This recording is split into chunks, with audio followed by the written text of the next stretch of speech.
Hi, I'm Nicholas. I'm going to tell a really pessimistic and somewhat doomy story of how moral progress comes to an end as a result of AI. This is not necessarily something that I think is for sure going to happen, but it's something that I worry about. I've done a lot of vegan activism, and I think a lot of people who do vegan activism have in their heart the idea that eventually everyone's going to come around to the idea that non-humans really matter.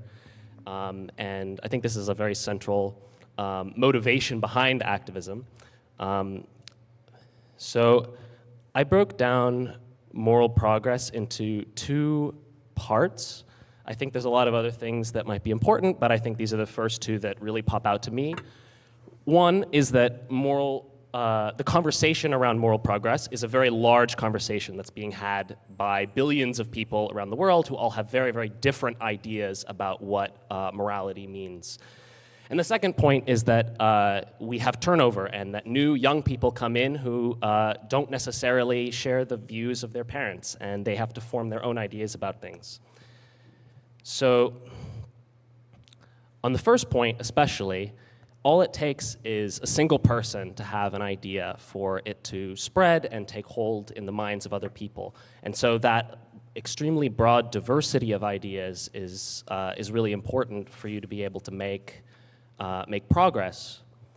So with AI, one worry I have is that AI could end up significantly centralizing power and decision-making in the world. In which case, this conversation becomes a lot smaller.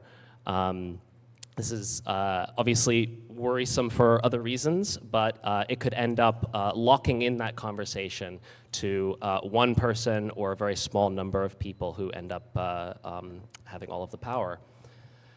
Another concern is that by interacting with AI systems, it changes how we think. So there's some research about how our language is changing. Since we're all talking to the same chatbots, we're starting to use similar words to those chatbots. I think if AI is playing a much bigger role in society, it could also start to shape our values, and possibly also in a fairly centralizing way. Obviously, especially if done adversarially. So on the second point, I think new generations replacing old generations is extremely important. I mean, not necessarily that people die, but that new people come into the world who rebel against the ideas of the previous generation and who can't be constrained very well in what they believe. As much as people might try to constrain what young people believe, they end up forming their own views on things.